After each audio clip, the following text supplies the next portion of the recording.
आज हम बनाएंगे साबूदाना और पेठा से खीर। बहुत ही टेस्टी तैयार होती है और हम ये नवरात्रों में खा सकते हैं। तो इसीलिए मैं नवरात्रों में आपके साथ पेठा और साबूदाने की खीर की रेसिपी शेयर करने जा रही हूँ, जो बहुत ही झटपट तरीके से बन जाएगी। और जैसे फास्ट होते हैं तो ये इतनी ज़्यादा हेल्दी होती है और इतनी एनर्जी देती है कि बिल्कुल भी थकावट महसूस नहीं होती। ताकतवर भी बहुत ज़्यादा होती है। तो चलिए साबूदाना और पेठा की खीर बनाना हम शुरू करते हैं। पेठे और साबूदाने की खीर के लिए मैंने साबूदाना आधा कप लिया था और उसे 3 से 4 घंटे के लिए भिगो दिया है। और भिगोने के बाद मैं आपको दिखाती हूँ, इस तरीके से फूल जाता है ये। तो ये जो ऊपर का पानी है जिसमें मैंने भिगोया हुआ था साबूदाना, तो ये वाला पानी हम फेंक देंगे। और अब हम लेंगे 300 ग्राम पेठा। ये मैं बाज़ार से पेठा ले रही हूँ, ये कलर्ड पेठा है। आप चाहे तो प्लेन वाला पेठा भी ले सकते हैं। और अब हम इसे कद्दूकस कर लेंगे। मोटे वाले कद्दूकस से मैं इसे कद्दूकस कर रही हूँ। आधा पेठा मैं कद्दूकस करूँगी और आधा मैं गार्निशिंग के लिए रख दूँगी। या आप नवरात्रों में भी खीर खा सकते हैं, या कोई भी व्रत हो उसमें आप खा सकते हैं आसानी से।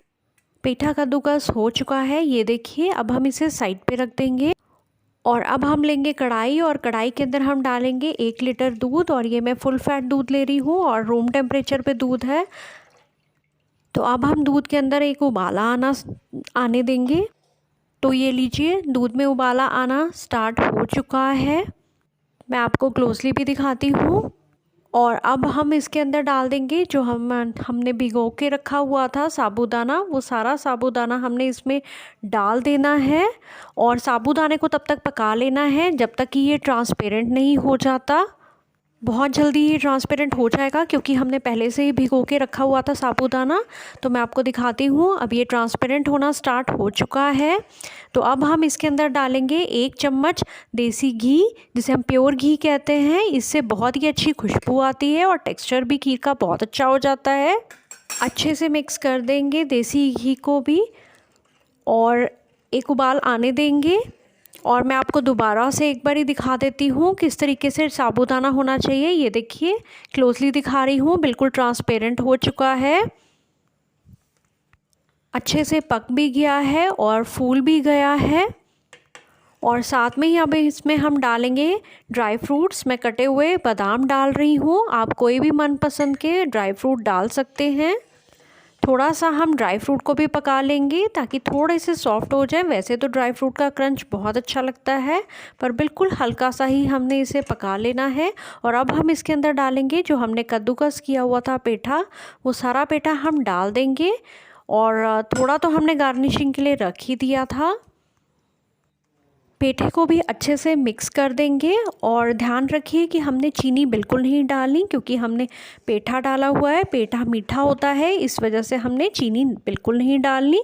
और अब इसे और भी क्रीमी और टेस्टी बनाने के लिए हम इसमें डालेंगे 2 चम्मच मिल्क पाउडर। अगर घर पे अवेलेबल है तो आप डाल दीजिए, नहीं तो आप स्किप भी कर सकते हैं। पर मिल्क पाउडर डालने से इसका टेस्ट और भी बढ़ जाता है।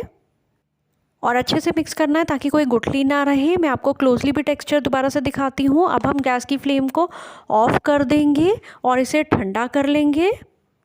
बहुत ही क्रीमी टेक्सचर आता है इस खीर का और बहुत ही टेस्ट डिफरेंट होता है। तो लीजिए, खीर ठंडी हो चुकी है। अब हम इसे सर्विंग बाउल में निकाल देंगे। ये देखिए, मैं आपको दोबारा से टेक्सचर दिखा रही हूँ ठंडा होने के बाद। तो लीजिए, मज़ेदार सी साबूदाना और पेठा की खीर तैयार हो चुकी है। तो ये आप नवरात्रों में भी खा सकते हैं। बहुत ही टेस्टी ये खीर बनती है और बहुत ही झटपट तरीके से तैयार हो जाती है, आपने देखा होगा। तो उम्मीद करती हूँ आपको मेरी रेसिपी अच्छी लगी होगी। उसे लाइक कीजिए, शेयर कीजिए और मेरे चैनल को सब्सक्राइब करना ना भूलिए। Thank you.